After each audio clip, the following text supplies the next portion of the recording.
This is the story of a shattered illusion. What looked like a simple VIP guest list for the 2026 Met Gala was actually a devastating metaphor for the collapse of a royal fantasy. On the first Monday in May, the fashion elite gathered in New York under the theme Costume Art. Beyoncé was there. Venus Williams was there. The global aristocracy of wealth and influence had assembled under the watchful eye of Anna Wintour. But one name was glaringly absent: Meghan, the Duchess of Sussex. In less than 6 years, a woman who once held the ultimate golden ticket, a senior role in the British royal family, found herself entirely locked out of the exact rooms she abandoned the monarchy to enter. This video is going to unpack the brutal reality of Hollywood's New World Order. We will look at the subtle, lethal signals sent by industry titans, the commercial desperation behind a failing lifestyle brand, and why the ultimate revenge of the British monarchy isn't anger, it's total deafening irrelevance. To understand the sheer magnitude of this fall from grace, we have to remember the golden era. There was a moment not so long ago when Meghan Markle and Prince Harry held the world's attention in the palm of their hands. They possessed the ultimate cultural cachet, the mystique of the British crown. Blended with the glamorous allure of Hollywood, they were the billion-dollar couple. High fashion houses clamored to dress her. A-list celebrities practically tripped over themselves to secure an invitation to their wedding.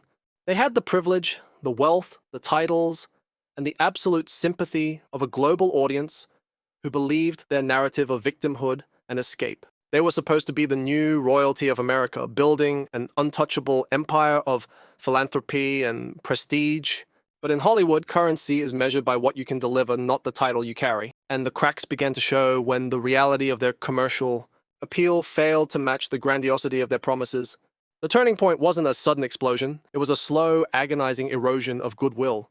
The Sussexes built their post-royal identity on a foundation of grievance, publicly criticizing the very institution that gave them their global platform. And while that strategy of moral outrage yielded short-term media deals, it violated the cardinal rule of the elite circles they sought to dominate: discretion. High society fashion billionaires and legacy power players do not invest in people who leak private conversations or weaponize their personal relationships for content. This brings us to the devastating contrast of the Beckhams. Remember when Harry and Meghan allegedly invited David Beckham to Australia, only to disregard him like discarded tissue at the arrival center because he couldn't secure a photo op? That detail matters, because today David Beckham is a billionaire. He is an ambassador to the King's Foundation. Just recently at the 2026 Chelsea Flower Show, His Majesty King Charles was photographed admiring the newly unveiled Sir David Beckham Rose, a beautiful symbol of their genuine bond, forged over shared rural interests and beekeeping. The king views Beckham almost as a surrogate son. Meanwhile, Victoria Beckham is expanding her fashion empire and preparing for a highly anticipated Netflix documentary. The Beckhams played the long game. They hustled in silence, showed respect to the crown, and built a legacy of authentic success. The contrast of schadenfreude is staggering. While the Beckhams are elevated by the monarchy, the Sussexes are actively shunned by the fashion monarchy. The 2026 Met Gala snub was not a scheduling conflict. It was an execution. Anna Wintour, a dame and a staunch royalist with deep affections for King Charles, is fiercely protective of her inner circle. Rumors have long swirled that Meghan's expectation of receiving high-end fashion items, free gratis, without the customary protocols of returning them, infuriated the industry. Even Catherine, the Princess of Wales, understands the etiquette of borrowing and archiving. But the moral contradiction here is glaring. A woman who claims to not want to be a fashion icon is desperately trying to position herself as one, only to be met with a closed door by the ultimate gatekeeper. Wintour's loyalty to the Beckhams and the crown meant Meghan was simply erased from the guest list. This isolation forced a pivot born of commercial desperation. Enter American Riviera Orchard, Meghan's attempt at a luxury lifestyle brand. It was supposed to be her goop, her magnificent return to the marketplace. But what happened next was a masterclass in PR disaster. The brand faced humiliating trademark rejections from the US Patent Office. The name was deemed too geographically descriptive. Reports leaked of a staggering staff exodus and an inability to secure a CEO. The failure was so profound that in 2026, she was forced into a quiet, embarrassing rebrand, changing the name entirely to As Ever.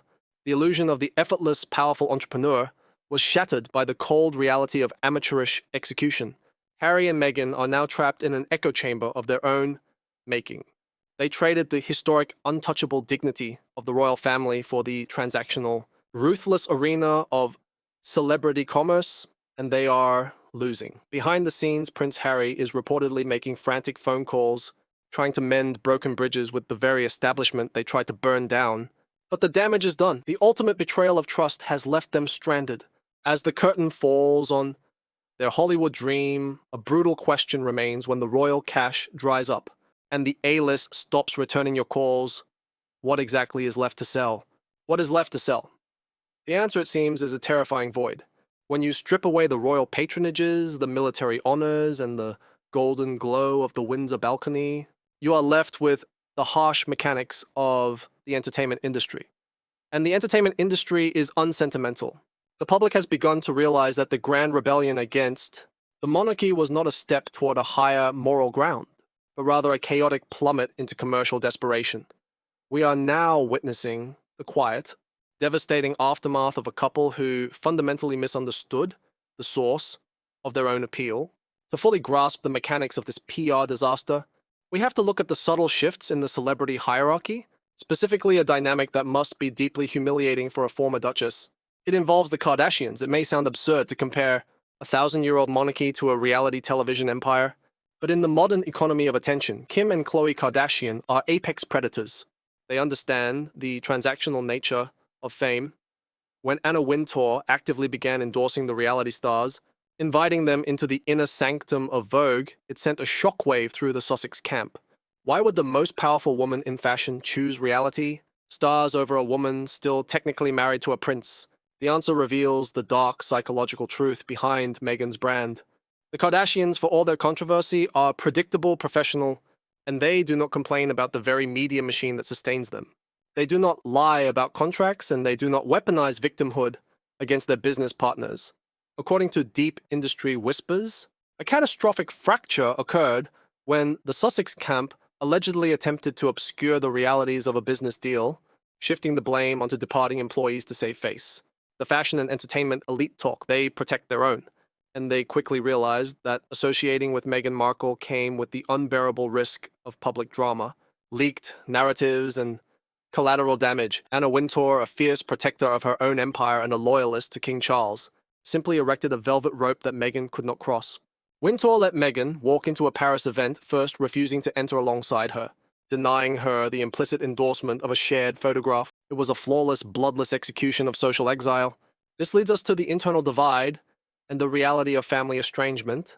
Behind the manicured facade of their Montecito estate, a profound isolation has set in. Prince Harry is reportedly spending his days executing a desperate strategy of quiet diplomacy. He is making phone calls, trying to reach out to old confidants, former aides, and the very family members he exposed in his memoirs. But he is met with the most devastating response possible, a polite, unbothered silence. The palace has not retaliated with anger. They have retaliated by moving on. King Charles and Prince William have effectively sealed the doors. There will be no part-time royal roles. There will be no triumphant return to the balcony. Harry stepped off a cliff expecting a safety net of public adoration, only to find himself in a free fall entirely dependent on a commercial engine he does not understand. This dynamic has created a staggering internal tension. You have a prince looking backward, grieving the permanent rift with his homeland and his legacy, while his wife rigidly refuses to look back at all. Meghan Markle operates on a scorched earth policy. When she severs a tie, she never apologizes. She pushes forward, forcing her new brand as ever into the spotlight, attempting to manufacture the aura of a powerful lifestyle mogul. But the public is no longer buying the illusion. There is a reason why classic cinema and retro reruns are breaking. Box office records, while modern manufactured drama fails, people are craving substance, legacy, and authenticity. They are exhausted by the endless cycle of complaint and the staggering exploitation of private pain for public profit. This story resonates so deeply with viewers because it is a modern morality play. It is a masterclass in the illusion of power. Harry and Meghan believed their popularity was inherent, a magical quality they possessed as individuals. They failed to realize that their global adoration was largely a reflection of the institution they represented. They thought they were the sun, but they were only moons reflecting the light of the crown. By demanding everything, they ultimately diminished themselves. We are watching the final act of a royal tragedy. There will likely be no grand explosions going forward, only a slow, quiet fade into the background noise of celebrity culture. They fought a bitter war to secure their privacy and their independence, and the brutal irony is that they have finally achieved exactly what they asked for. They are independent, they are private, and they are entirely alone. Thank you for joining me for this analysis. If this breakdown changed how you view the intersection of royal legacy and Hollywood power, leave a comment below and let me know your thoughts on what their next move could possibly be.